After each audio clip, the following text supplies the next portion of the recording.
Okay, kia ora koutou everybody. We will look to re-adjourn our inaugural council meeting. Can we start with any apologies? I think we're all here. Conflicts of interest declaration? None of those either. Public forum, anyone's here. Discussion of the public forum. Youth council views. Okay, we've got a video. We'll be up and running in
From that, the Youth Council are looking forward to working together with the new council. and I'm sure we all look forward to working with them, and if you can pass on our thanks for that great opening. Thanks, Linda.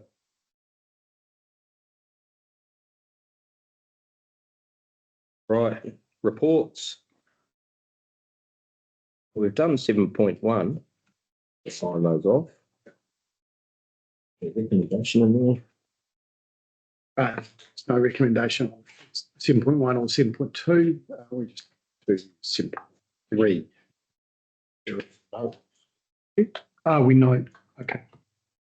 7.1, there's a recommendation that we note the English and Pāo Māori versions of the declaration. I can move that. We have a second. Thank you, Councillor Della. All in favour? Aye. Against? Carried. 2. You have to receive. We have one recommendation, and that's that we receive the valedictory speech. I don't have it on paper, but do we have someone who's happy to move that we receive his valedictory speech? Thank you, Councillor Gallen and Councillor Della. All in favour? Against? Oh, there's no one against. Only 17 minutes long, so 7.3, voting procedures for the election of Deputy Mayor and other appointments and election of the Deputy Mayor. Jerry, right, Jerry to the table to answer questions on what is quite a formal process for elections of positions. Great, thank you. Mihinoi ki te kaunihira hou. And for me, congratulate you all again on your declarations and your commitments this morning, acknowledging Matua Joe, Joel, who's joining us as well at the table, which is appreciated. So this will set your, we're starting the first paper of your procedural, setting up your council for the Triennial. This paper is around your voting procedures for the election of the Deputy Mayor and your other appointments that we'll go into further on this morning. Just to clarify, there's 2 resolutions in the paper. I note at the end, I think we've missed a number somewhere, but firstly to agree the procedures for voting, secondly to elect the Deputy Mayor. Noting also just that the Mayor has the power to appoint the Deputy Mayor under the Act as well, and I'm happy to take any questions on the paper itself. Jerry, I have a question, please. Am I able to choose to use both options? Yes.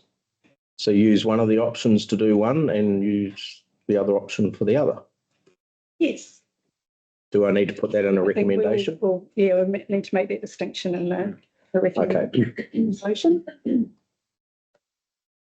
we have further questions?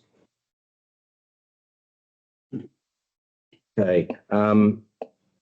So I would like to, guessing I put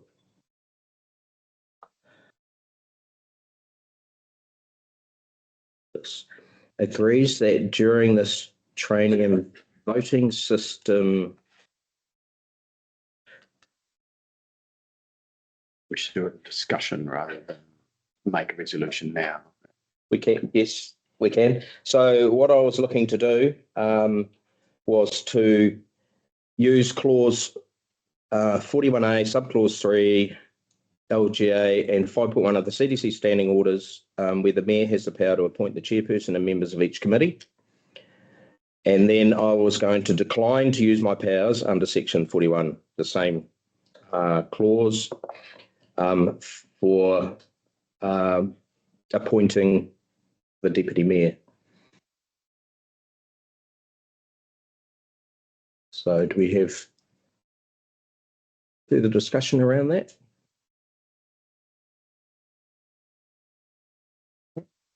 In terms of the appointment of the Deputy Mayor, we then have to choose between voting system A and voting system B for that. Voting system A. Good luck sorting out a recommendation for that. It's going to be really complicated.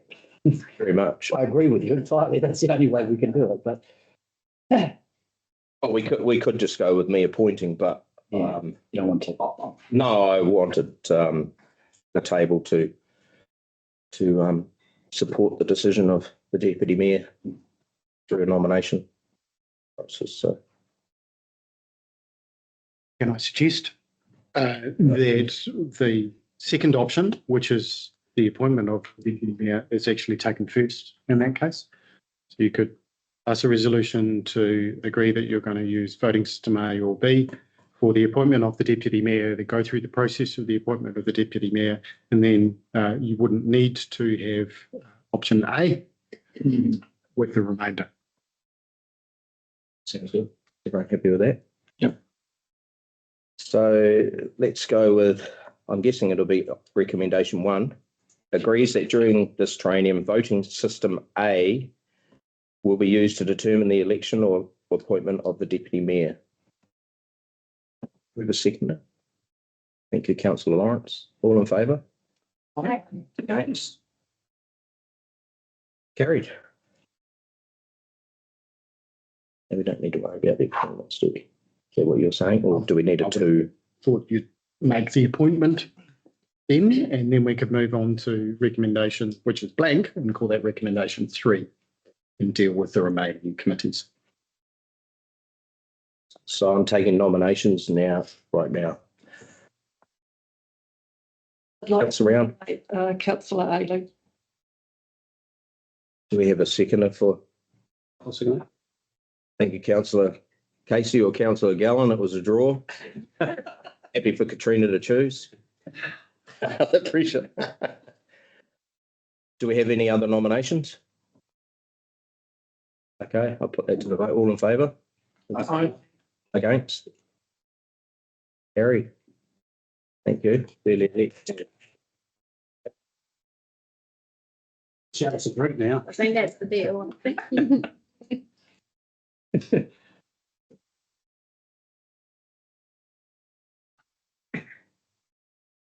Go back to the blank one. Yeah, discuss.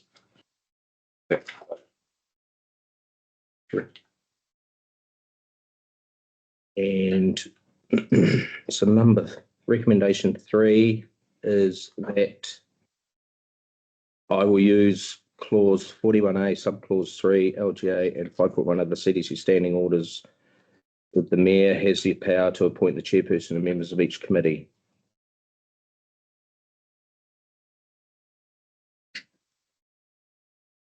Do I need a seconder, please? Thank you, Councillor Round. All in favour? Against? Carried. Thank you. Thanks, Jerry. All right, 7.4, elected members' remuneration.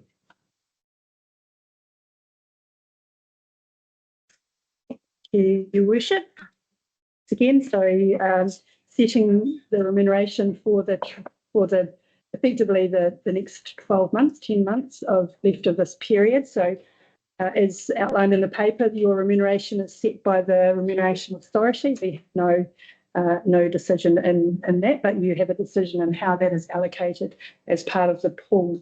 So the mayor's salary is separately, and the pool, you have a decision how you would like that dispersed amongst the councillors, including the deputy mayor. We've outlined 4 options for you, and just highlighted the current option, which is how we've rated in the last triennium, noting the responsibilities of the deputy mayor in relieving for the mayor, but also holding many portfolios perhaps above and beyond councillors as well, the expectation of the deputy mayor to be involved in that. I'm happy to take any questions. Thanks, Jerry. Questions for Jerry? I have one question just under the proposed remuneration structure. How strict is that the wording which is under additional remuneration for the deputy mayor is recommended to be payable based on the following additional responsibilities? Where it says appointments and so forth, does it have to specifically be what's written there, or it's up? Yes, Okay. yes, just to indicate really to show that increased breadth of responsibility that the deputy mayor will hold. Questions? No questions? Okay. We have 3 recommendations. I'll take the first one, receive the report. We have a mover and a seconder. Thank you. Who's that way down there? I can't see that. Thank you, Councillor Newman. Seconder? Councillor Round, thank you. All in favour? That was the easiest one. Okay, recommendation 2. And we have some options there. So, does anyone want to put forward an option that we're going to move? Councillor Dillon? Yeah, I would like to see option 3 be put forward.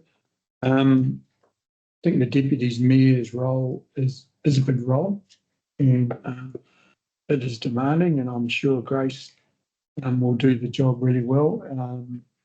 But as I see it, it's going to be cool.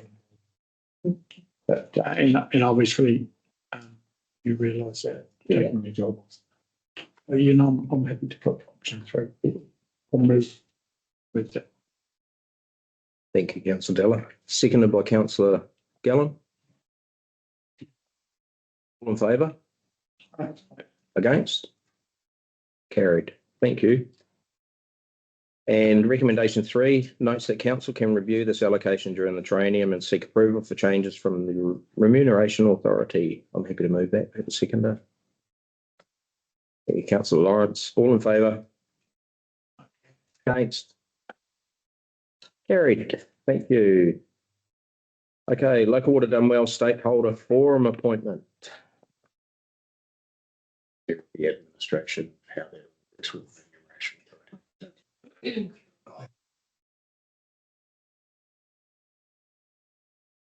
Do have to get approval from the regional authority before it can take it.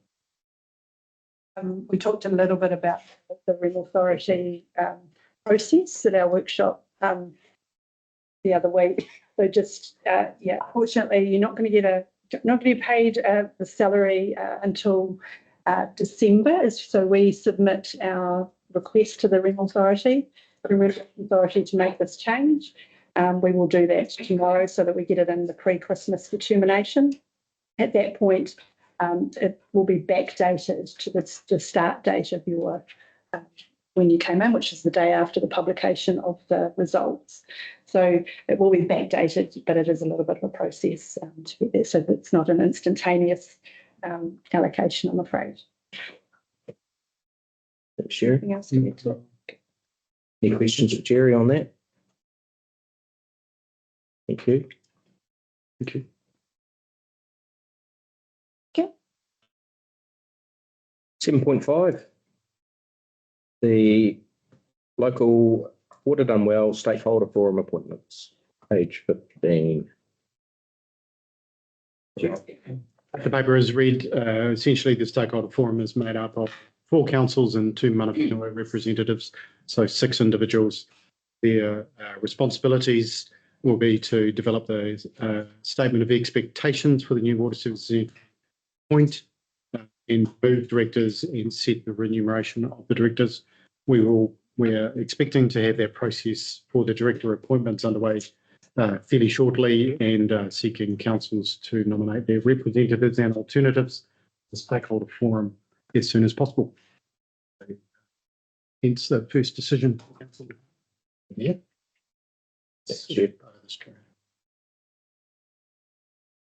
Discussion, questions first? Councillor I'd Brown. like to note that the new councillors haven't had a chance to read all the papers behind us. So some of us need to catch up with papers and decisions that have been made prior to this. It's very true. So when's our next council meeting, Jeff? Is it December? Potentially getting too late to Councillor Newman. On that point, what happens if we wait? I think any decisions made by the stakeholder forum would then have to come back to full council for full council to consider. In the meantime, until the 10th of December. It would. Okay. And have the other councils or iwi made their appointments yet? They're all expecting to make their appointments this week. Yes. Well, the councils are for sure. Masterton is the 12th of November. Okay. That's their council meeting that I have been informed that they will make their decision. But hence why I asked when our next council meeting is, if we would need another council meeting, extraordinary one, if we were going to look at postponing this decision. My thoughts on reading this paper were that there's a lot of responsibility on the representative because these decisions impact our council and our residents quite significantly.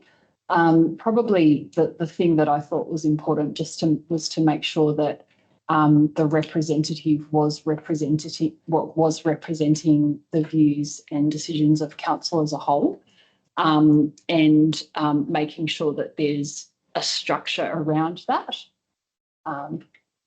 So if that means bringing decisions back to council, even if that might mean that that decisions are delayed, I feel like that's an important thing to consider. From my understanding, Sheffield will be going through the process of looking for board appointees, and then they will come with recommendations to the stakeholder forum? Yes, they will bring a shortlist through to the stakeholder forum. So there is the decision that, which is one of the main decisions for appointing the board members, will have the support of Sheffield, having gone through the recruitment process and such. I don't see the requirement for a statement of expectations soon. I expect that will be developed over a much longer period. The more pressing issue will be the appointment of the directors for the Water Services entity. I had a question just around that. If we were to appoint an independent person, what would be involved in that with cost to council and so forth? So the agreement that we have, the stakeholder agreement that we have with the other councils, is if we appoint an independent, then we bear the cost of that independent. It's not a cost of the forum. Mm-hmm.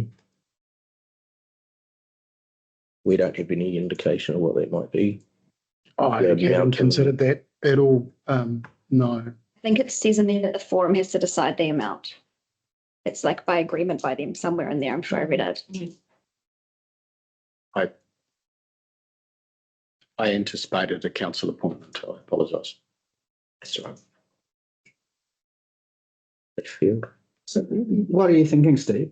Sorry. What are you thinking in terms of representation? Look, I want it to be open for discussion, but one of the names I was going to put forward was our ex-mayor, because of his experience and his work in the local water done well space since this has been started.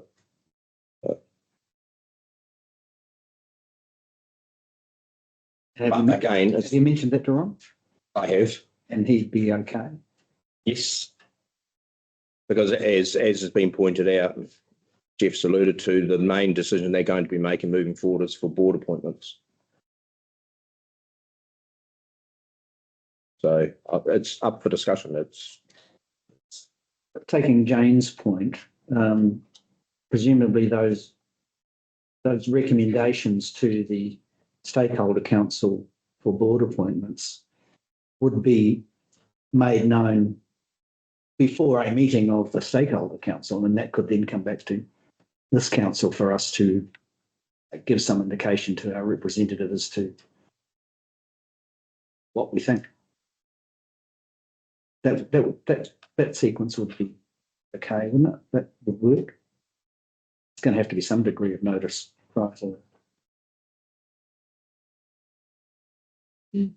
So if I may, you can appoint somebody to the stakeholder forum with no delegation, so that they are there as your eyes and ears, but any decisions need to come back to council. So, for example, you don't have to delegate the appointment of directors or the removal of directors or the director's remuneration. You don't have to grant that authority to whoever you appoint on the council.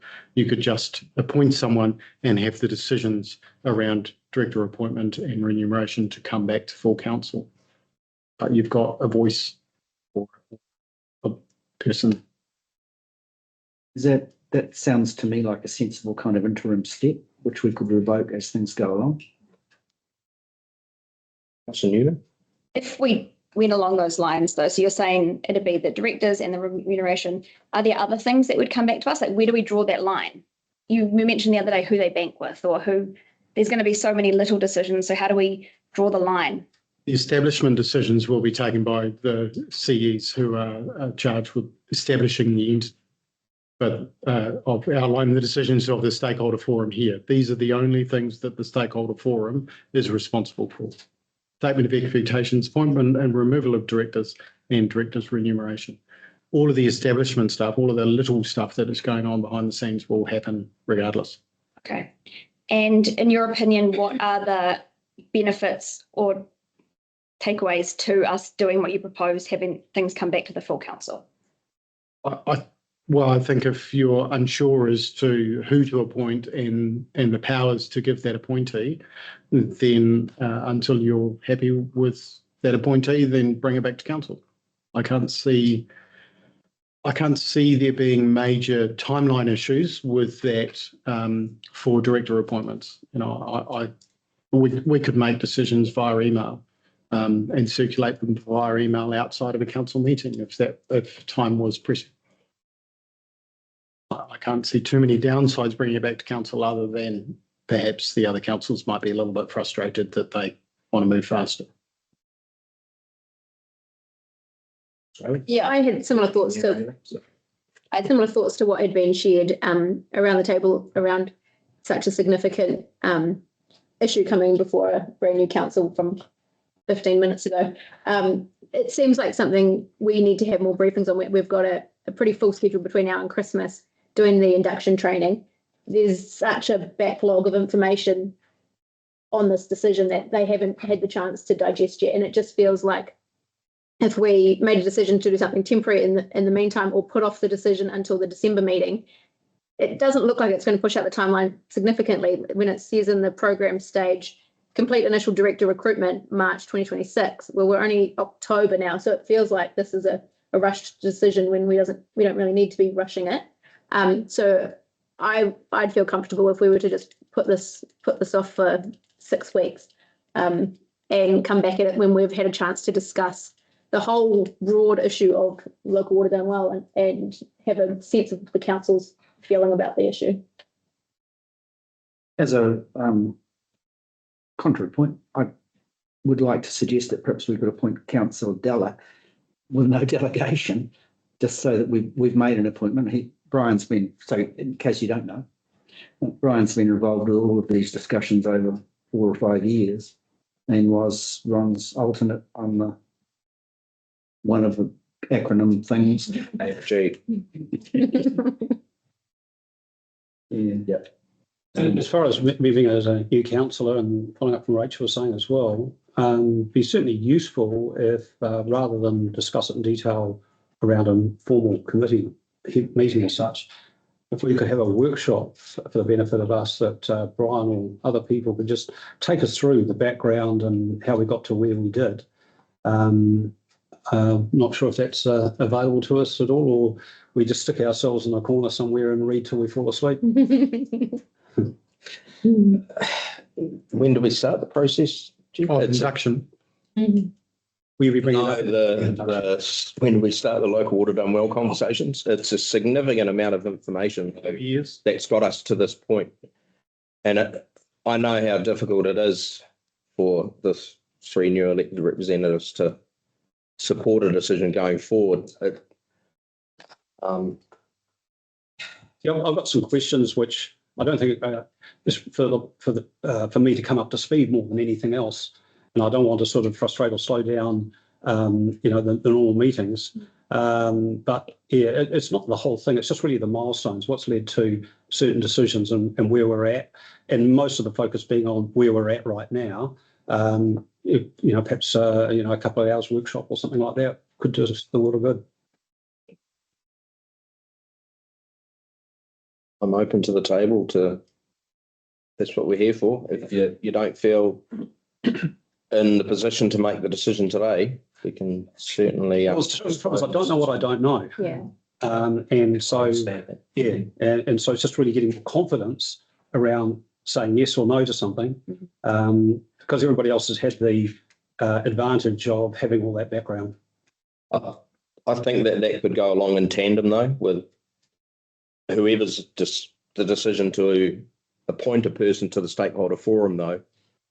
The discussions around what we've had to get us to this point could go along in tandem with that. Yeah, absolutely. To me, it's not really stopping someone from getting appointed to the forum. I totally agree with that. Yeah. Could we consider Councillor Lawrence's suggestion that Councillor Della could be our appointee with no delegations, and then we could continue to do new councillors could come up to speed in the meantime, but then it doesn't slow down. Correct. The process. Yep. And we can then carefully consider any decisions at meetings. Yeah, I'm sort of, I guess, from what Grace was saying, we've got a little bit of lead time, so if we can come up to speed in that lead time, then we're not slowing anybody down.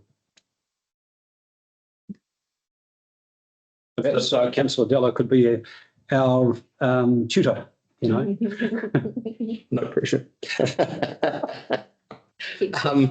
Is there any further discussion around that? Because I'll get through the first recommendation and then we'll move to recommendation 2. And yes, Councillor Della. Yeah, thank you. Yeah, I don't mind, and I'm quite looking forward to the challenge of being involved in setting up the stakeholders group. As been said, we've worked on this for a very long time now, for 4 years, and I've been in there basically most of the meetings with Ron. So I've got a pretty good handle on it. But and whilst going in with no delegation could hinder some of the minor decisions that need to be made, I'm sure that if there was anything major that was going to affect us in a big way, I'd come back. Those decisions would come back. I'd need to know the consensus of the council before I stuck my neck on the line, just to be fair to everybody, and for the new councillors to understand. For the new councillors to understand there's a hell of a lot of work to do, and I don't know whether I suppose we could just set out the milestones in a brief workshop, Jeff, of where we've been and how we've got there.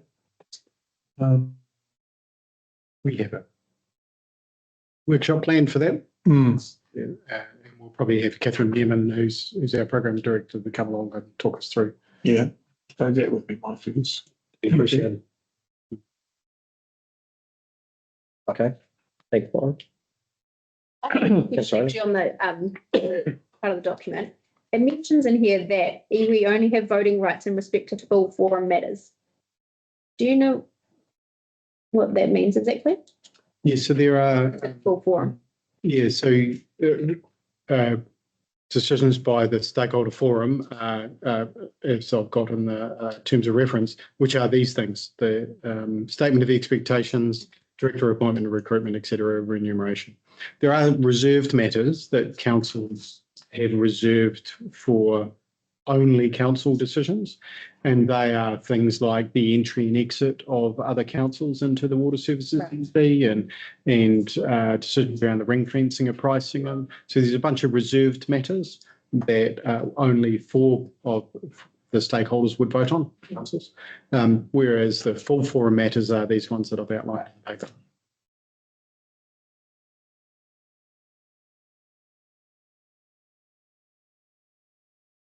So we have a couple of there are a couple of options there. So obviously we're looking at option 1, approve the appointment of the council's representative. We'll move through to the recommendations.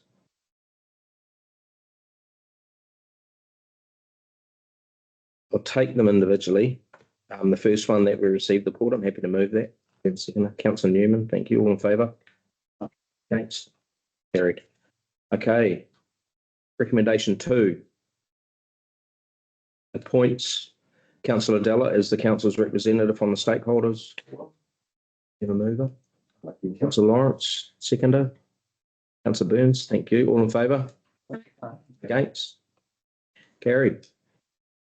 And we need an alternative in that. I'm happy to put my hand up for that. So we have Councillor Round has gladly put her name up. Do we have any other nominations? You happy? Okay. Appoints Councillor Round as the council's alternative representative on the stakeholders forum. All in favour? Aye. Against? Carried. Who moved and seconded? You need to move and second it. That was Rachel. Rachel move and no, I'll second it.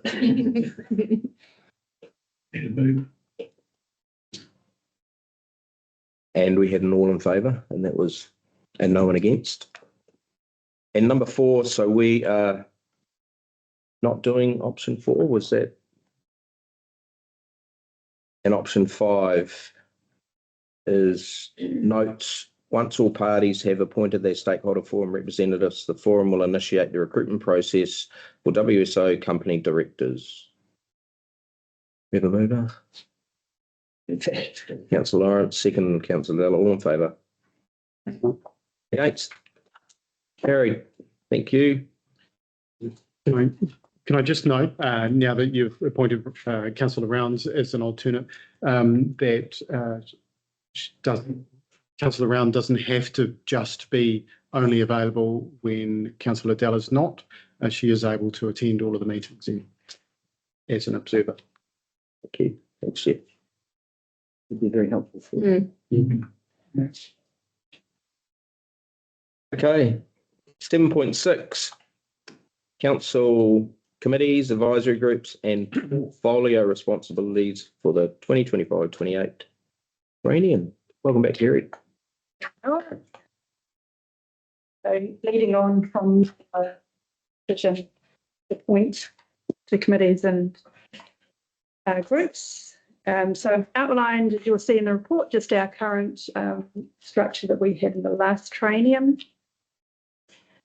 And we talked through at our workshop some of the options around how we create that structure or how you would like to best organise the council in terms of governing alone or governing with committees. We've provided just some of the brief outline for most of you returning. We'll be very familiar with the structure and the purpose of the advisory groups. Just noting a couple of changes that we discussed late in the Triennium around particularly the community advisory groups in terms of merging. So we've included that in the report to formalise that decision if you so wish, and then appoint your members from the year.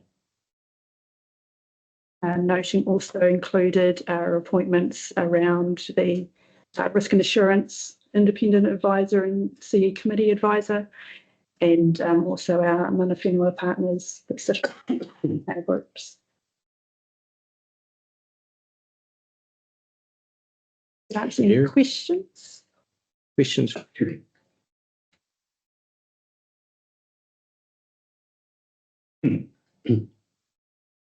Jerry, just in regards to my representation, when will our discussions occur? Our iwi partners, just in relation to their potential involvement around the table as well. Perhaps that's a question for, and I guess as soon as as staff, we're largely driven by the council and how you would like to proceed. We're really excited, that we could proceed with those, but ultimately up to the governance level to let us know when and how you'd like for those conversations or discussions to occur. I'm happy to continue supporting the council in any way, shape or form that the council requests support from me and us as Ngāti Kaukaratia. And I'll probably just leave that as that. I sort of see my role as supporting and working alongside council, both at the in the governance space, but obviously on the other side too, with self and Chief and the operations side and role in Stensia. In terms of the others, I probably won't. I can't speak. I won't dare speak on behalf of anyone else. Regardless of connections, and where the iwi, as I've said to previous I understand, where the iwi have a place in space, and obviously they are the post-settlement entities that hold the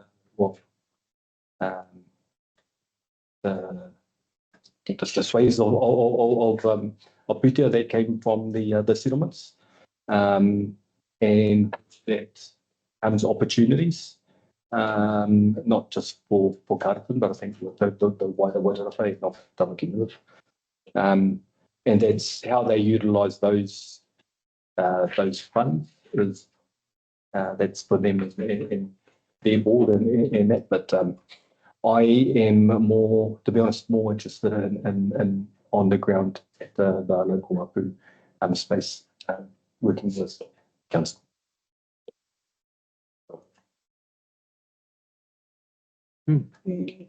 Ed, No, I reiterate your comments will be guided by council. Your staff have continued a relationship at an operational level, and we look to augment that with a relationship with the governance. perhaps can just add, the PSGs will be presenting to you at the combined council. So to all the councils on the 26th of November, I think it is. Yeah, so that may be a start of that, setting the relationship forward in terms of working at the governance level for the PSG. Yeah, Darren and Cheapany have both asked to meet with me and just have a sit down and. Yeah, as I said, we'll be guided by you if we can organise workshops or informal visits. We will have in the early new year, we've got programmed some engagement and some learning and educating around Te Tiriti, but yeah, certainly we can include some work with our hapu in the early level and that too. Okay. We're hosting the combined meeting, aren't we? Yes. Where's the venue? We can't all fit around here, I guess, can we? I think we are fishing all around here, as I recall, in this room. It will be obviously set up differently to facilitate that. And there may well be some people online as well that might not be physically attending from other councils. We fit it in here before, haven't we? Yes. Do we get pretty much all the councillors coming from the other districts? Given this is the very first combined council of all the three councils and some from Greater Wellington, I expect them to. very high attendance. Yeah. We've scheduled the meeting to have a lot of breaks because we think the relationships amongst councillors are quite important in that first meeting. So it's not all about talking heads and PowerPoint presentations. It's actually about time for councillors to meet, mingle and discuss things. Okay. Steve. Further questions? Okay. Recommendations. Do we just want to work through my list? Okay. We'll start with recommendation 1, and that's that we see the report. I'm happy to move that. Do we have a seconder? Councillor Round, thank you. All in favour? Aye. Against? Carried. Okay, agrees to adopt. Can we take, there's probably one there that, and that's the potential new advisory group for the Economic Development Advisory Group. Yes. I'd like us to revisit that once we've had our retreat, because it will be part of our discussion, and I really like to gauge after that just the three that, or the 5. Is it 5 or is it 3 altogether? Chair, deputy chair, elected members. 3 as well, so 5 altogether. 5. Yeah. So yeah. So the terms of reference follow that discussion. So up to you how many you'd like to appoint at this stage. We don't have the terms of reference at this point. Okay, that'd be great. Just if we can note. We just remove yes, the Economic Advisory Group. Yeah, please. So recommendation 2 agrees to adopt the governance structure as set out in sections 5 and 6 of this report. Do we have a mover? Thank you, Deputy Mayor Ayling. Councillor Vella, all in favour? Against? Carried. And recommendation 3 adopts the terms of reference for the committees and advisory groups as outlined in attachment 1, with noting that the new terms of reference for the economic development will be developed. with the exception of the Economic Development Advisory Group. Thank you, councillor Della. Moving. Second. I'm happy to second that. All in favour? Aye. Thanks. Carried. Okay, 4 appoints. Risk and assurance.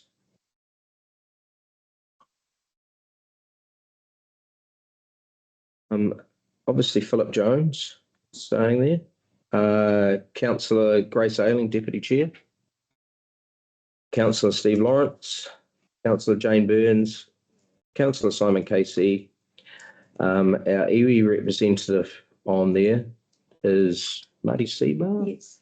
And that's to remain until further discussions with our Hapu partners. Noting that Joel will stay on in other areas, and myself as ex officio.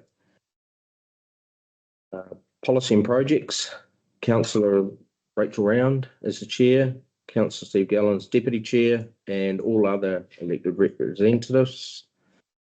And our iwi representative on that, it's Joel. Need to find this one. In the past, we have had Ras Smith representing Inaugural. However, that hasn't been attended for some time. Certainly there is in your hands if you'd like to invite. Look, I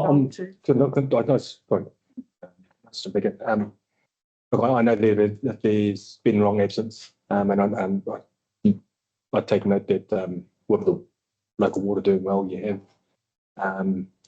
a delegate and then a backup. And I had it'd be disappointing that the council were left without support for whatever reason. And so I wouldn't like that to continue. But obviously that's probably out of everybody in this room's hands. So like I said before, probably if we're required or we're requested, whether that's as the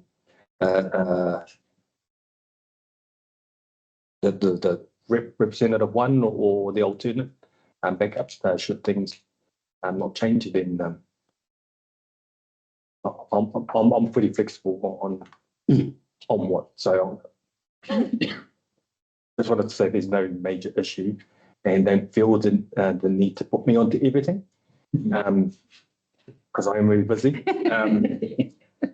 But where I can support, I would probably more so with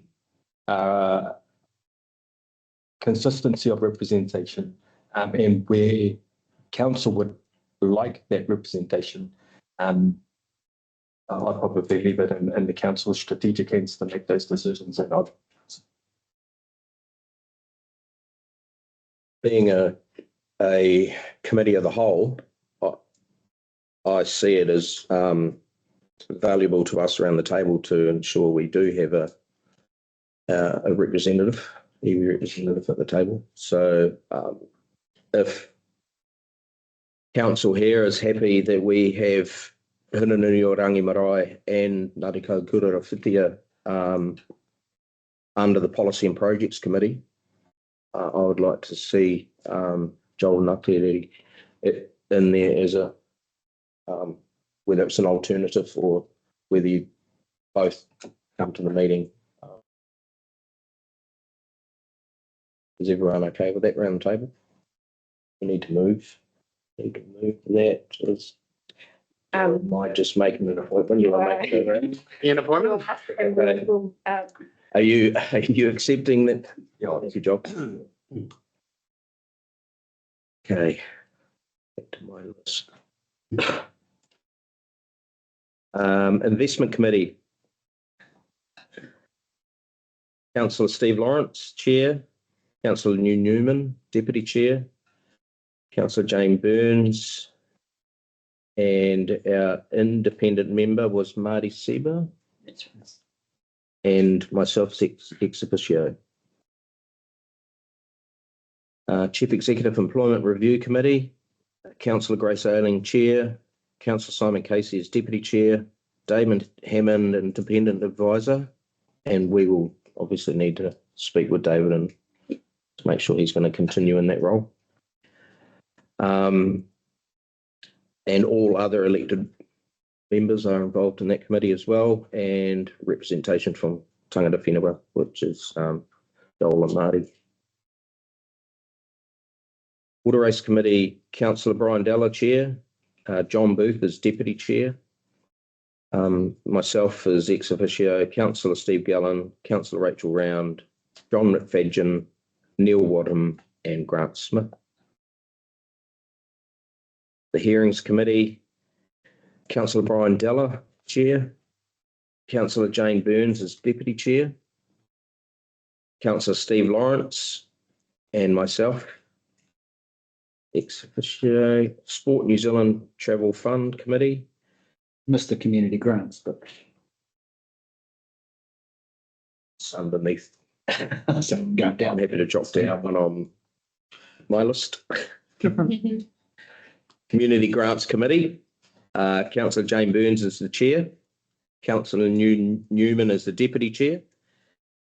Councillor Steve Gallen and Councillor Rachel Round and myself. And we'll go back to Sport New Zealand. Councillor Simon Casey, Chair. Councillor Brian Della. Councillor Deputy Chair, Brian Della. Councillor Jane Burns, Councillor Lou Newman and myself. The RSA Grants Committee. Councillor Simon Casey and Councillor Brian Della. I believe that the RSA Grants Committee have a chair themselves, which I think was Grant Smith from memory. Creative Communities, we've got Councillor Simon Casey and Councillor Steve Lawrence as the alternative. You're going to be giving out lots of money, Councillor Casey. You're going to be. Yeah, I'll look after it. 10%, I think. Yeah. For the big guy. And advisory groups. So the first one, which is we were looking at combining, which is people and places and walking and wheels and cycling. That will be Councillor Lou Newman as the chair and Councillor Jane Burns as the deputy chair. And that will have Councillor Lawrence and Councillor Della and myself, ex officio. The Wastewater Treatment Plant Advisory Group. Are we still meeting? It's required under the resource consent. Yeah. Yep. Councillor Rachel Round as chair, Councillor Brian Della as deputy chair, Councillor Steve Gallen and Councillor Simon Casey, and myself. The Rural Advisory Group, Councillor Brian Della as the chair, John Booth as deputy chair, Councillor Steve Gallen, Councillor Rachel Round and Councillor Simon Casey.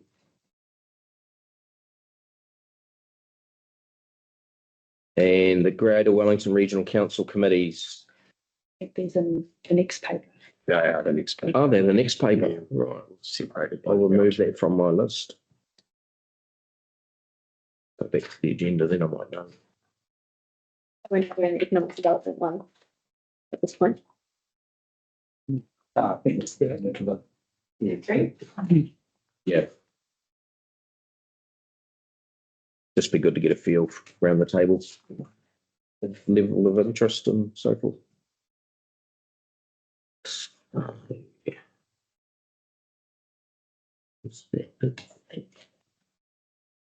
That's it. We just did that, didn't we? Thank you, Brian. Recommendation 4, appoints the following members to the committee and the chairs and deputy chairs of those committees. I made it. Section 3A. Yes. I move. Do I have a seconder? Thank you, Councillor Round. All in favour? Aye. Against? Carried. Thank you, Jerry. Yes, I think I'm still here. Yes. 7.7. Your continue into your Greater Wellington. So, yes, certainly these are the regional groups and committees the council is involved in. So participating, but largely driven by Greater Wellington themselves. I think we are 7.7. just noting, so the first three we have continued over from the Triennial, the last Triennial, and just noting with the Wairarapa Committee, we and the Wairarapa Climate Change Caucus and Nangatari's project team, we believe they will be re-established in November when GW makes it, when it meets to make its committee structures. But at this point, we don't need to make appointments to those groups until we're invited to do Greater Wellington. Okay. And we can do those at a later meeting. Okay. But we can. You could appoint, if you would like to make a new recommendation, we could appoint them now and say that's coming back. In the instance when they are. Kill two birds. If they, when and if they are re-established. Okay, let's do that. We have one recommendation. Well, unless you've got some discussion on the paper or questions. This is the leadership committee, regional leadership. Is that different from the Wellington Regional Mayoral Forum? Yes. Right. There must be a bit of crossover there. So I can explain that the Mayoral Forum is literally just the mayors. The Wellington Regional Leadership Committee is actually a joint committee established under the Local Government Act and allows other participants. So mana whenua are involved, central government departments are involved, fire and emergency, and police, I think, are part of that. So it's a joint committee that involves a whole lot of other participants. It's not just council. So the Mayoral Forum was just a local idea that the mayors get together. But it's not legislated for or anything like that. I do believe we have to have we have to have a mayoral forum. I think it's That is right. I think we are required to have a mayoral forum under the legislation. Right. And the Wellington Regional Leadership Committee is a joint committee, which is additional. We don't have to have it, but we do. Is there much interaction between the two?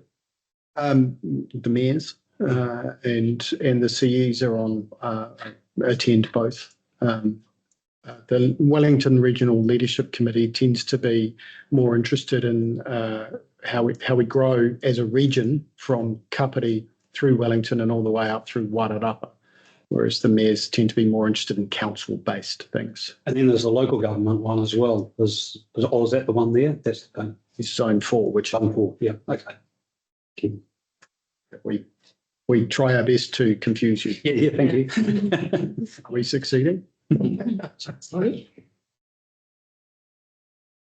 Okay, let's move to the recommendation.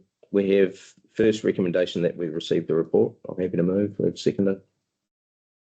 Thank you, Councillor Gallon. All in favour? Against? Carried. And we have appoints the following people. So I have under great authority that we have a person interested in being my alternate.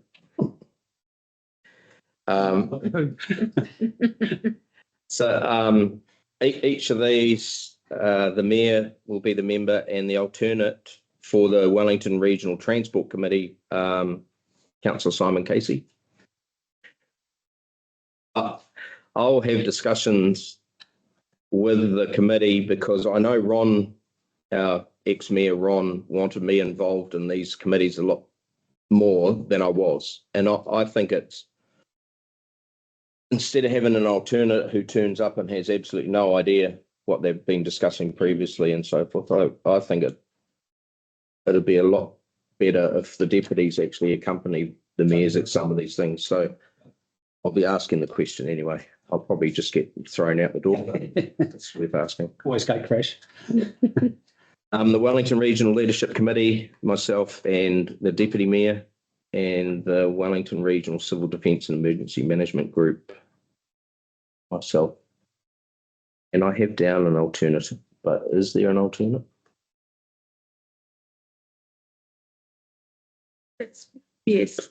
Because it did say not applicable. Yeah, in terms of the Freedom Act, the Mayor holds those powers. However, if you were incapacitated at some point, there would need to be a. It automatically goes to the Deputy Mayor, does it? Yes, but there would have, yes, following a process of the Deputy Mayor becoming the acting Mayor, which then that's when the powers were transferred. Okay. So we don't really need to write down an alternate. It will just Not to see the through process. Okay. So I'm happy to move recommendation 2, appoints the following members to the Greater Wellington Regional Council committees. Do I have a seconder? Councillor Newman, thank you. All in favour? Aye. Against? Carried. And recommendation 3 notes that the Greater Wellington Regional Council will consider governance arrangements in relation to the Wairarapa Committee and other groups in November 2025. I'm happy to move that. Have a seconder. Okay. Deputy Mayor Ayling, all in favour? Aye. Against? Carried. Thank you. And would you like to add a fourth resolution to appoint to those GW committees, or leave those to later? The Wairarapa Committee. Sure.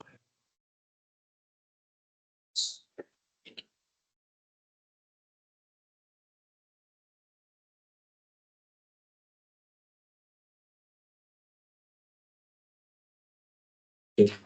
So, yes. So we have a fourth recommendation that these are the appointments to the Greater Regional Council committees that are still to be confirmed by Greater Wellington Regional Council. So if they go ahead, these will be the appointments. The Wairarapa Committee, myself and the alternate is the Deputy Mayor. The Upper Ruamahanga River Management Advisory Group, Councillor Brian Dowler and Councillor Rachel Round. Both Brian and I attended those in the last training. And the Waihine River Plan Advisory Group, Councillor Brian Dowler. And I don't think there was any alternate for that. In the last training, was it, Brian? They hardly meet. That's here. Would you like to include the Climate Change Caucus and the Mangatari project in that same list? For who? I was on that with Robin, but that never happened in 3 years. And the climate change. Yeah. Those have both been dissolved at the end of the training, so shall we just leave those and see what happens from GW? No, they've got. Councillor Ayling was right, she was appointed last training, but I don't think they met.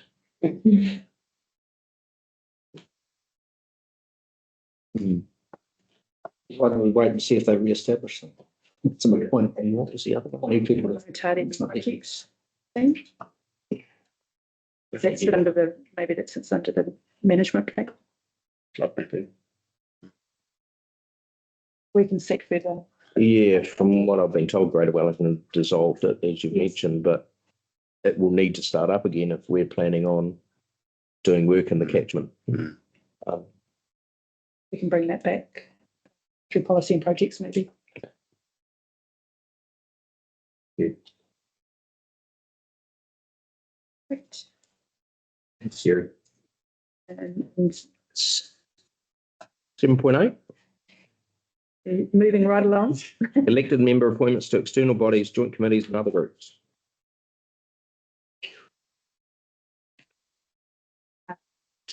So more groups. So you'll note from the end of the last training, the Joint District Licensing Committee, we retained Councillor Della and ex-councillor Robin Cherry Campbell as commissioners through to the middle of next year. We're suggesting an appointment to the committee at this stage of 2 new members, but really just to allow that training and whatever may need to occur before Councillor Robin Terry Campbell's appointment expires. I'm noting so you can also reappoint Councillor Della to continue in his current role as the elected member. I think there's any other questions in relation to all of the other committees? Happy to answer, or the GLT can answer specifically for their groups if you have any questions on the individual. I had one, it's one that's on my list, which I carried forward in my list, which was the Wairarapa District Plan Review Committee, which isn't in the. Yeah. Yes. When the committee was set up and prior to the last elections, there was a rollover of that committee because of the stage the district plan was at. But now that it has been notified and there is an appeal version out there, that committee was discharged at the end of this training because their delegations only were to the point of notification and decisions on the plan. So we're going to be waiting for the appeal period to close to see where that sits. The commissioner, the independent commissioner, and the officers can work on their appeals. And if that committee needs to be established, may just be on a smaller basis, maybe one elected member from each council. And it's really going to be more in line with what would the council's position be on an appeal on a certain topic if we got an appeal. Mm-hmm. So it's not about the decision making now. It would be about, where do you give and take if we end up in an appeal or then vote. Because the adoption of the final plan, once it goes through appeals and all of that, comes back to all 3 councils individually have the delegation, they have to adopt that combined plan. So there really isn't need to have a committee for the purposes of plan development now. Very good. I think so. Rightio. I'm not sure where this fits in through. We were in deliberations, but there's a recommendation here that CDC representation on Destination Wairarapa be paused. But we've still got an MOU with Destination Wairarapa. And our representative, currently the chair, I think it would be a little premature to pause that, wouldn't it? Just to clarify, I think the representative that has been appointed by the previous council will continue until they're no longer appointed. Yes. And a new appointee is made. So by deferring the decision, I don't think you are removing that appointment. I think you're just not making a decision on renewing that appointment, and that appointee will remain. So I wouldn't like to upset Roger. Maybe we can clarify that as a separate recommendation. Yes, I don't think the appointment was limited to the Triennial. Yeah.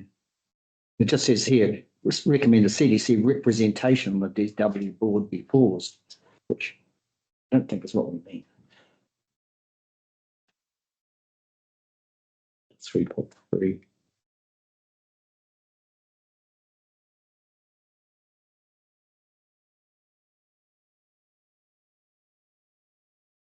He's probably right with his wording. Yep. It's not being paused. It's We're just not ratifying the decision. We're just deferring it to a later meeting. I think is Okay. Further discussion? We've got 2 recommendations. Take the first one. That's it. We received the report. Happy to move. Seconder. Thank you, Councillor Della. All in favour? Aye. Against? Okay, and recommendation 2 is that I make the following appointments for the term of the Triennium. And the Joint District Licensing Committee, we have Councillor Brian Della and Yes, councillor Robin Cherry Campbell continuing on. You would like to maybe. I'm happy to, for Brian, you're happy to carry on in that role. We did have a couple of people interested in that I role. was looking at doing the hearings commissioner training. So, yeah, I'd be happy to step into that role. With Robin Cherry. She's here too. Okay. Thanks, Shane. Everyone happy with that? Right. Councillor Jane Burns is the other elected representative once Robin Cherry Campbell leaves that role. The Wairarapa Economic Development Strategy Governance Group, myself and Grace. The Wairarapa Trails Action Group, I've got Councillor Lou Newman and Councillor Simon Casey. Wairarapa Road Safety Council, I've got Councillor Steve Lawrence for continuity purposes. Your words. And Councillor Simon Casey as the alternate. The Zone 4 is myself. Wairarapa Climate Change Caucus, not currently meeting.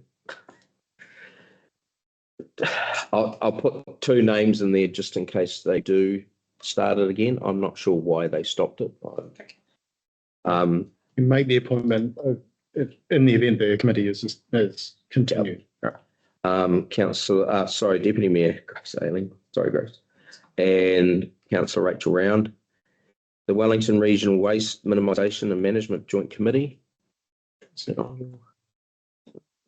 Yep.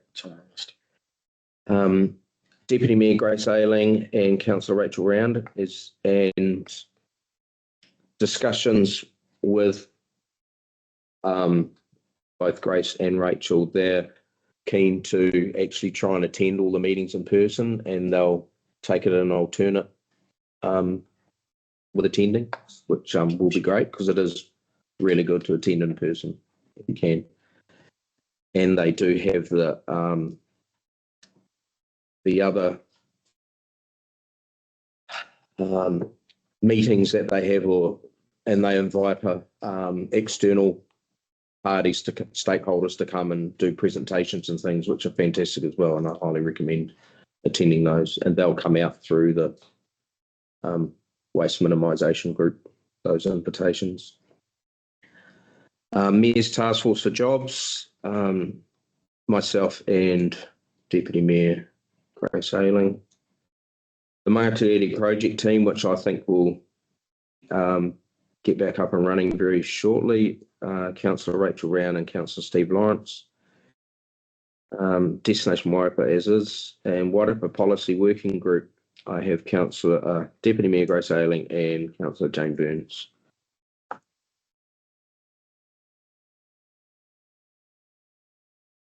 Remutaka Transport Group, myself, and the Future for Local Governments. And are these on your list? No, certainly that one hasn't operated for the last training. Okay.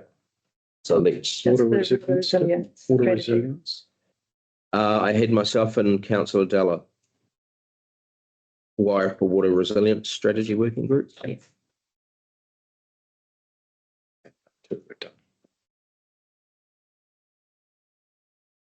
So I'm trying to look at two different. And you were wanting to add that third resolution to confirm the Destination Wairarapa current representation to continue. Thank you, Jerry. Did you get that, Katrina? Recommendation 4 is that the appointment as it is now continues. Destination Wairarapa. We don't need to add anything further. Can I just ask a comment? Ask a question? We've got down here the Local Government New Zealand, the zone representation. When I was reading through Local Government New Zealand, there's also a sector representation. Is that included here? I can't see it included here. It's zone 4. No, zone is the region, the sector is the discipline. So you are exactly correct. Zone is geography. Yeah. Sector is metro, regional councils, metro councils, rural and provincial councils. So they have different groups. Usually the appointed representation at these meetings is only there for a particular formal vote as to who they might vote for chair of that sector or that group. And one would assume that is either going to be the mayor or the deputy, but almost all councillors are invited to all of both the sector meetings and the zone meetings. Right. So you're able to attend anyway. Oh, right. No, that's fine. It's just a case of that Stevie will be the representative on that sector group, correct? Because you're the mayor. If there's a vote, Yeah. you're all entitled to attend those meetings. Okay. Yep. I just thought it interesting that the zone was there, but the sector wasn't on our list. Very good point. That is a very good point. Could I jump in there? I think because the sector meeting is more about bringing the councils together, and my understanding is that they don't have voting, they don't make votes or decisions. Yeah. It's an information gathering sector. For the zone 4 meetings, there is an appointment of the chair, because our mayor will go along, and then within that group they will appoint the chair of the zone 4. Yeah. And the zone 4, the representatives of them do go up onto national council. So there's a link between the sectors and the zones and all that, and the local government New Zealand National Council. Right. I believe that still works that way. Who sits on national council and that, whether each of the zones have and the metro sectors appoint. Or hierarchical. I believe we've successfully confused councillor Casey. There's lots of meetings. Yeah, Happy to pass. yeah. At the mayor's school, there were sector representatives that got up, and I think that are they appointed by you? You put yourself forward at the local government meetings, and then you get voted on whether you. I certainly think the sector thing is a great idea because we're rural, and then some of the things we'll find challenging as a rural sector, so will others. And the ability to network in that space to gain some sort of, perhaps some advocacy on something would be great. So I'm glad that it's there. Just was a little bit confused as to how we were on it and how the mechanism of it. I think the rural and provincial meetings will be very advantageous for us to. Yes. Ron put that across to us several times in the last, and I'm not sure anyone else attended, but I think we should take up that opportunity. Yeah, I certainly hate us to miss out on a very important networking area. Yeah.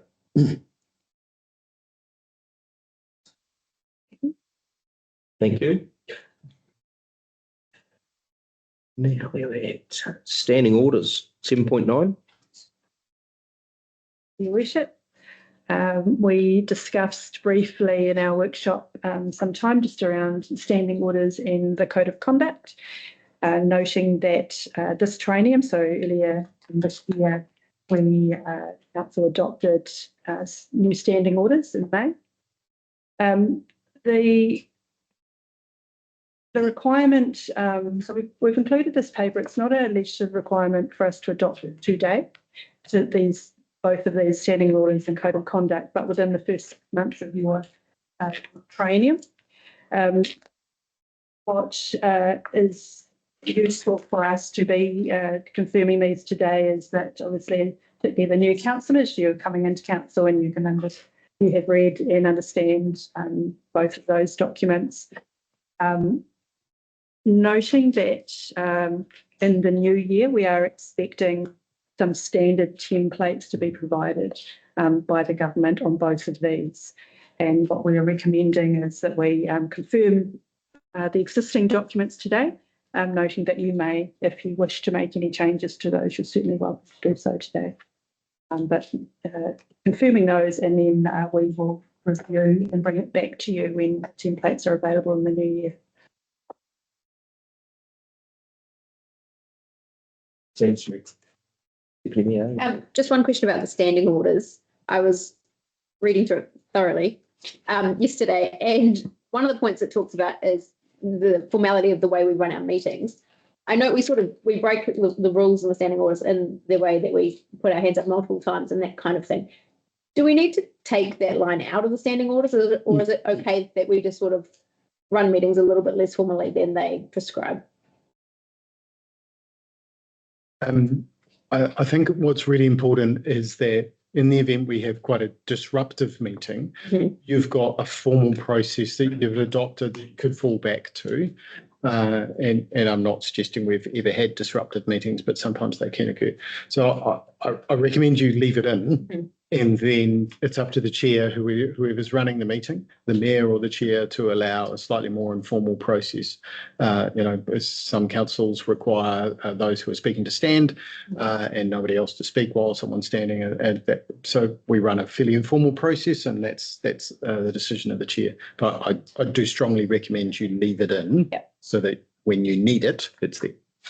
So can I just ask also, just as far as protocol is concerned, are we that informal that we call each other by our first names, or are we just say councillor or mayor? I just want to make sure, we should probably all follow the correct protocol. Very easy to just call people by their first name, because that's what we do outside of this venue. But while we're having meetings, should we be disciplined to call people councillor, Della, Mayor Cretney? Not sure about you, Jeff. Quite a lot of things.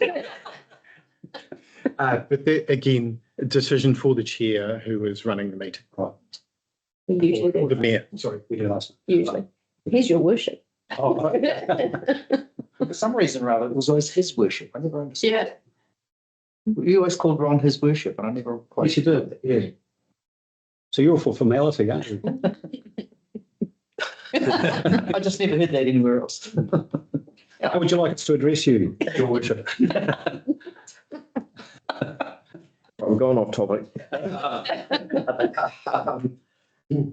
Look, I think as long as we're interacting with each other in a respectful manner, and we're not, as long as you're comfortable, I'm happy with first names. It's fine by me. But for record keeping for Katrina, do you need me when I'm moving, seconding, to be saying the last name and so forth? Either or is fine, yeah. So you happy if I say Steve? You need to go last because Steve, you'll have to go last. Just to clarify, we will record it as. Councillor or. yeah. But we're okay. I just don't want to offend anyone by calling by their first names around here. We certainly, in the last triennium, were on a first name basis. Yeah. So Thanks, Steve. if everyone's comfortable around the table with that, I'm happy for that to continue. Certainly, the less formality, the better. I like the idea that we can proceed to formality if the meeting requires. Yes, absolutely. Yeah. Thank you. Do we have any more discussion or questions on this paper? We have two recommendations, and going by the discussions, I'm going to take them both together, and that's recommendation 1 confirms the current CDC standing orders until such time as the new template is available in 2026, and 2 confirms the current CDC code of conduct until such time as the new template is available in 2026. Approval in a second. Thank you, Councillor Della and Councillor Gallen. All in favour? Against? Carried. Thank you.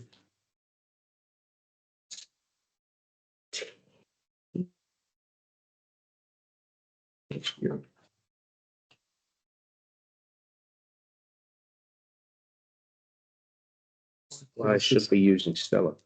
Yes, 7.10, I'm happy to speak to it as. Thanks, Jeff. Local authority triennial elections 2025. So update on from our comms team. Yes, Marcus would come. Perhaps I can invite Marcus to come to the table and speak to our comms. And thank you, John. Atamari, I can't hear it. Just, sorry, I was about to say, Your Worship. Not about me, new councillors, turning councillors, staff, and as always, I was going to say we're watching billions, but we have nobody online at the minute. For those of you who don't know me, I'm Mark Sansom, Communications Engagement Manager at the Council.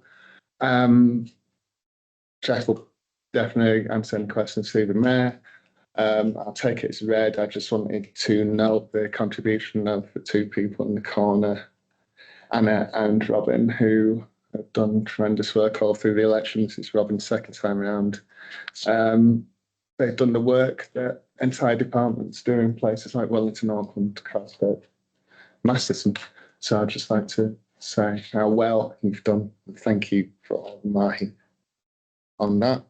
For you, Mayor, I shall take any questions, please. Questions on the paper? Jeff, I had something I raised with you earlier on around Election NZ running the North Island different to the South Island, and with not removing the nominators from the North Island councils that they were covering. I'm just wondering if you had any feedback on that. Yeah, look, I think it's an interesting a question. So for those of you who are unaware, we had when you're nominated to stand for council, you have two people who nominate you from the district, and we had an inconsistency with our supplier, Election NZ, where some of those nominations were shown online for some councils and other councils were not shown online. And it depended on who the primary electoral officer was, who we'd contacted from Elections NZ, whether it be our election officer was Warwick Lamp, and his councils did not show the nominations, whereas the other electoral officer in the South Island did. And I raised that inconsistency with Election NZ, and their feedback was, yes, we acknowledge it's inconsistent this time. Next time we're proposing to have none of the nominations. Yeah. So for the next local body elections, they're not having any of the nominators available online. I do note that there's essentially only two providers of election services in the country. And Election NZ, our current provider, has the majority of councils that they support. I'm as disappointed as the Mayor that we've got inconsistent results from depending on who they give us as our electoral officer, which is quite frustrating when we are trying to, because there were a couple of other issues where we reached out to our electoral officer and got a response that was not that helpful. And what were they, Jim? There was questions around advertising signage, Robin, who does a fantastic job as our deputy electoral officer here in Carterton. We lean on Elections NZ when it comes to some of the more technical issue around elections, and I would have liked more support in that area when, particularly in the middle of an election, where I can't go to the current mayor or other councillors for advice or to speak about the topic. So we have to rely on Elections NZ to give us that advice, and often that is required in a short period of time because we are in a campaign. So I was a little bit disappointed with some of that feedback that we received, and I will be providing that back to Election NZ. Sorry, if I could finish. I'm not proposing we change supplier. I'm proposing we provide feedback. Jeff, which is it Minister of Local Government that sets the election details that Election NZ follow? Who's the minister in charge? It is Minister of Local Government, Department of Internal Affairs. So just my reasoning around the the nominators being removed is in the past, there's been block nominations. And even in Cardigan, we experienced it in 2019. A group got together, Rates Resistance or something like that, I think they were called, and they put something like 5 or 6 councillors or nominations up. And they could have had the same nominators, and I think the only way you're going to the community's going to recognise if there's a block group of people getting together to be nominated on the council is through their nominators. And for me, I feel there has to be that transparency. You don't see the phone numbers, the addresses or anything of the nominators, so I don't see why they're not shown, because to me it highlights. So I'd like us to, as a council, to send a letter to the local government minister, just suggesting that Elections NZ or even the others ability to remove that for transparency purposes. So I'm not sure of what the table. This is just to be clear, just saying that you can only nominate one person to be on council as opposed to nominating a lot of people on council. You can nominate as many as you want, I believe, but at least it's showing the community that you are doing it. You are the nominator. I'm with you. The only thing I would think with the Privacy Act have any bearing on I think only where there is a disclosure of an email or a phone number or a physical address, where it's just a name. I don't think that name is part of the public record because they have nominated the candidate just then. Actually, if the contact details are required, like in this election, it's been good that we can use emails rather than physical addresses, which we did in the past. Very happy with that. That was a great change. Councillor Newman. Do you know what the reason or why they're saying that they're not going to show them? They must have some reason. So I contacted Warwick Lamb asking him why they were being removed and why they were removed, and his reasoning was he was getting feedback from some councils that they were afraid of. There were issues of personal safety towards nominators. I'm not sure. This is where I think it needs more investigation in it. That Election and NZ can just make that decision themselves, and I'd like to know if there's actually stipulation from local government minister that you have to have the nominators written, provided for transparency to the community. And I'm not sure where the safety issue arises when you don't have phone numbers or email addresses or anything. So that was his reasoning. Well, sure, we as councillors are more at risk than the nominators. Yeah. When there was inconsistency between 2 Elections NZ electoral officers, the one in the North Island and the one in the South Island, they were treating the same issue different ways, which was quite frustrating. And as Jeff's mentioned, it was disappointing for me because Warwick was very abrupt. Pretty well in the email, I am not changing it, which is a little bit. I know there are some broader reform, some broader reform proposals being considered as well in the future. So things might change down the track, elections by the Electoral Commission. So that might standardise things a little bit more throughout the country. Just a question for me. I do note that while we're 5.4% above the national average turnout, we had quite a significant drop from 22 to 25. Is there, I do see your lessons learned, but is there anything going into the 3 years away? But is there anything that you've seen that maybe suggests why there was such a significant drop, and what we might be able to do to see that number get back up? Kia ora, Marty. Well, thank you. Yes, we had a drop. We hit our target, obviously 50%. Whether you consider that a success or not, I'm not sure. On our KPI metrics, we do. I would have preferred to have beaten the previous one of 60, but I think, as I said before, we've, and rightly for somewhere of our size, we've got 2 or 3 people working full time on democracy angle, but we've had internal discussions before about promoting democracy, promoting what council does for 3 years, not just 3 months. So that's going to be a focus for my team and hopefully the others on the next triennium, hopefully working with you and the council to put that forward and remind people, you know, what they're voting for.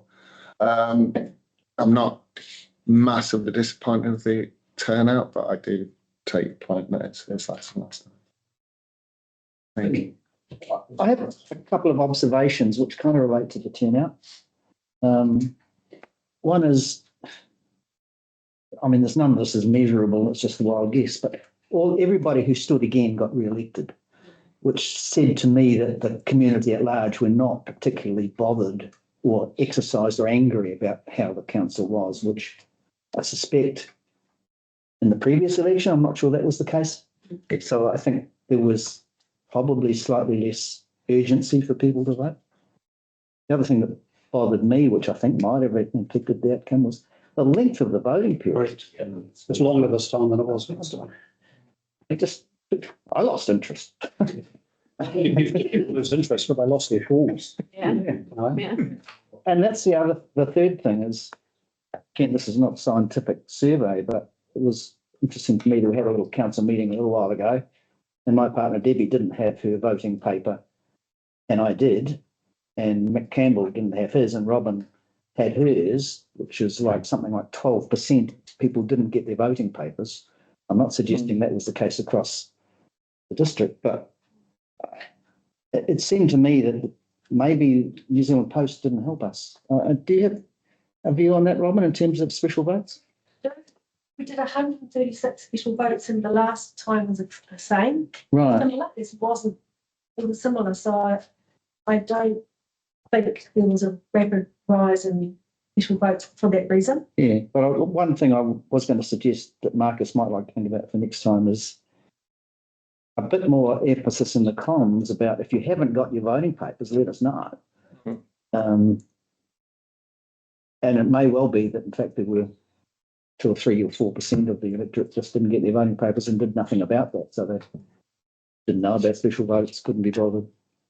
You know, that's just something. I was surprised actually how many turned up on the last day, and that was right throughout the country. Yeah. I've more left it to the last minute than I thought they would. 8.5%. Yeah, last day. So I agree, Councillor Lawrence. I think the election period was far too long, and I think that's one thing that the Electoral Commission are looking into, reducing that period, or whether they even bring it into just one day. Yeah. Like, Like they do in the general elections. I think it's the right thing. Yep. boost the. Well, it's really hard when you're campaigning. You start to lose motivation as you're 3/4 of the way through. How many people have voted and how many haven't? Am I wasting my time, or shall I still go for it? Now, based on the number of people who voted last minute, I should have still kept going.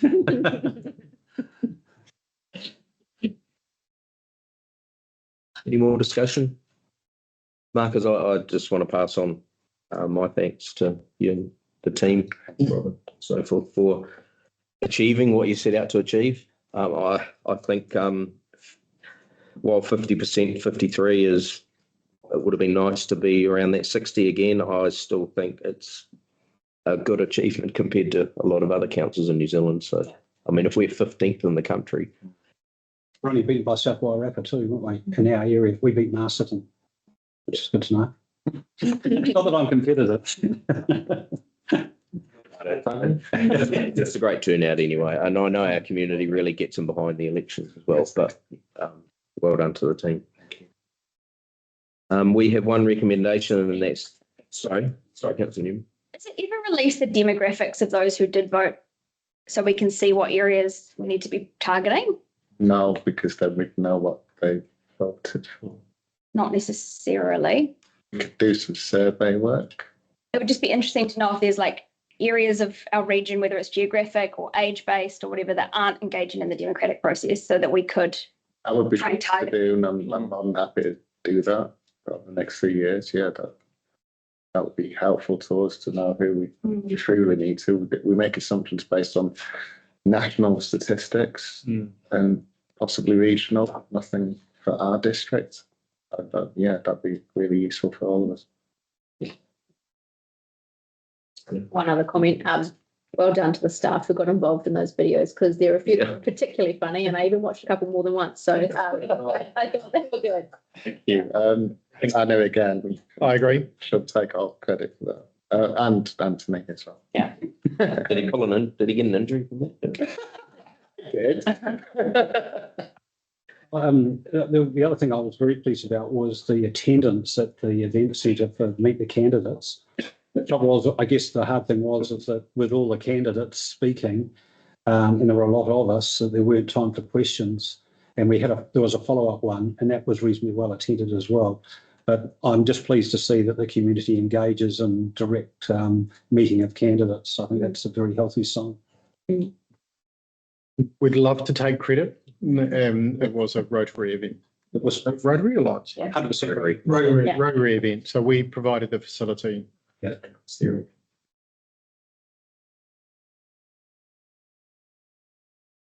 Okay. One recommendation, and that's that we receive the report. I'm happy to move. Whoever's Councillor Casey, thank you. All in favour? Against? Carried. Here we go. Thanks, Marcus. 711, laws and obligations relating to elected men. Save the dry. most exciting papers to last. Under threat of flogging. Yeah, obviously these are statutory required papers that we need to bring to your attention. We did provide some background in these through our workshops over the last couple of weeks. Predominantly the LG Act outlines most of our obligations for you as elected members. You also got obligations and commitments under to protect really interests, so conflict of interest, your pecuniary interest registers, those kind of things. So really just ultimately these are designed to protect council and the public service at large, that the community trusts and in your ethics, your morals, that you're representing for the right reasons without having any other agendas or benefits to being elected members. You'll note too health and safety in that space, and the extension to family and friends as well in terms of their potential conflicts of interest. Happy to answer any questions. Anything else I need to add? There's quite a lot and a few through there. Very easy to ask you than probably go through the whole thing here. But I'm part of the Rumataka Road Action Group. Is that perceived as a conflict of interest if we're talking about transport issues?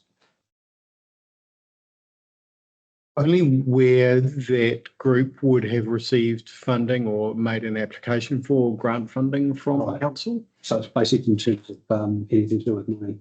Yeah, well, it's money, resources, so staff time, participation, that sort of thing. I wouldn't have thought an advocacy group would be a conflict of interest unless we're considering a recommendation that directly affects or contradicts what that actually. So I just need to declare, perhaps if we're talking about it, hey, I'm a member or whatever, and leave it there. Yeah, we've got no money, so that shouldn't be a problem.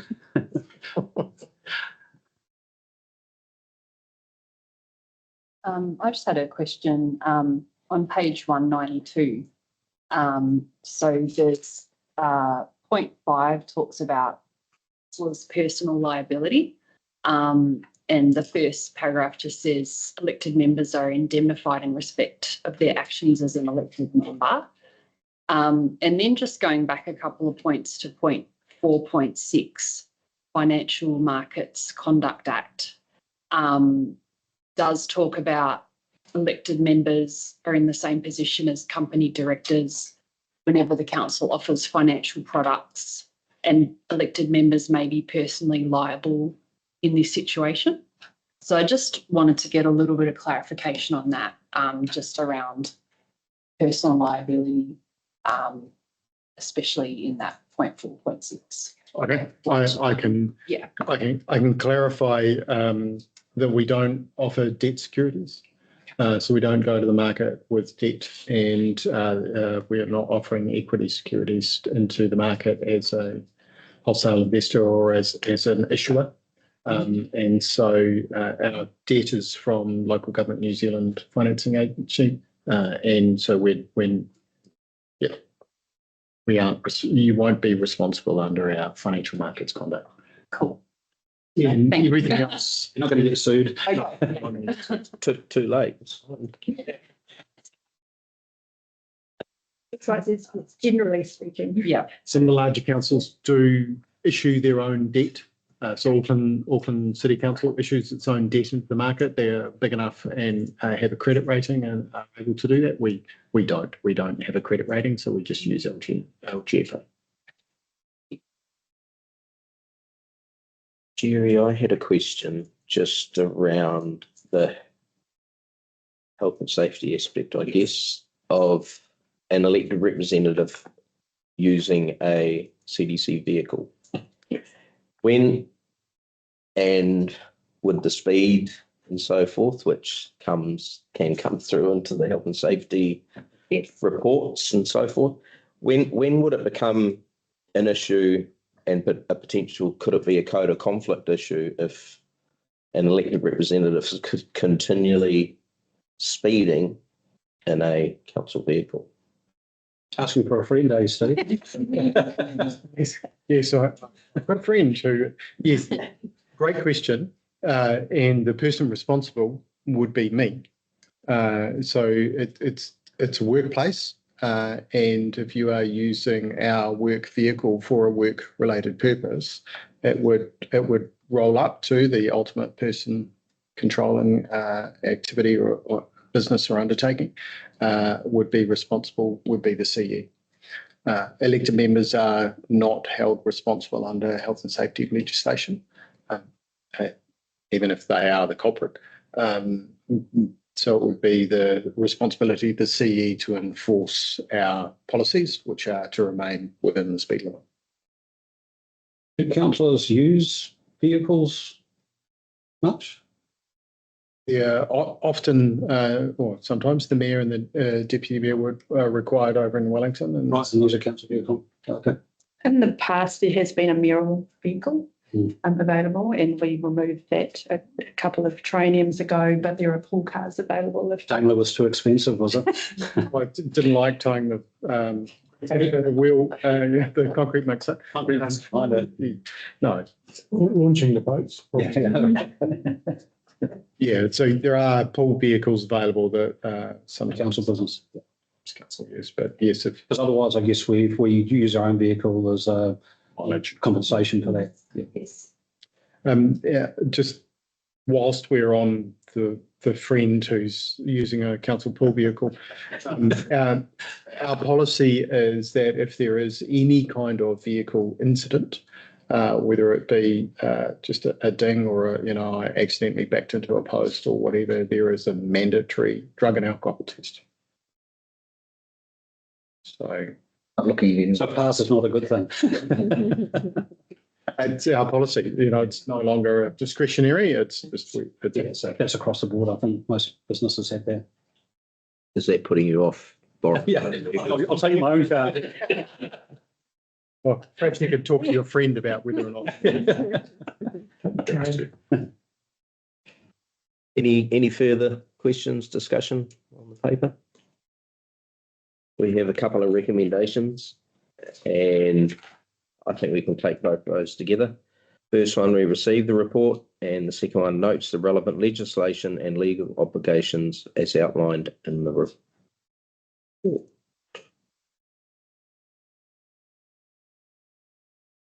Deputy Mayor Ainley and thank you, Councillor Burns. All in favour? Against? Carried. Right, we're on our final council meeting schedule, November to December 2025. That's short. 2:31. Thank you. Jerry. Your Worship, so just finishing off the 2025 for you in terms of our committed or scheduled meetings. We will be, we're in the process of just developing the 2026 full calendar for next year in conjunction with the other councils. So we will bring that to the December meeting for your adoption at that meeting. So yes, it's just really to tick off the few formal meetings that we've got between now and the end of the year.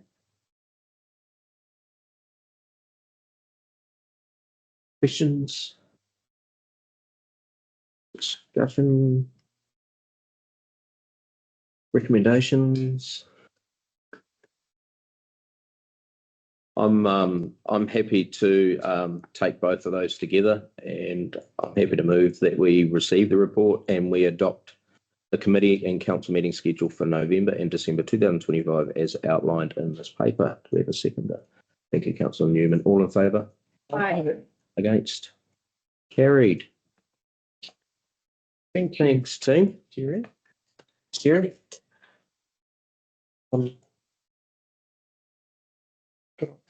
Have an informal update that we could give off just on the annual report. If anyone is interested, but you may wish to close the meeting first.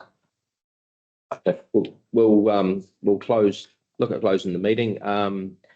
We will do our Karakia Timatanga first.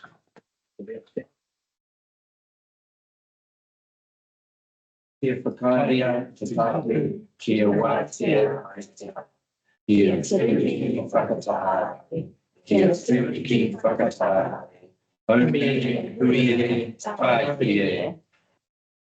Thank you, everybody. I declare the meeting closed. Tomorrow. We're going to do photos. Kia ora, Joel. Thank you for being here today. Really appreciate it.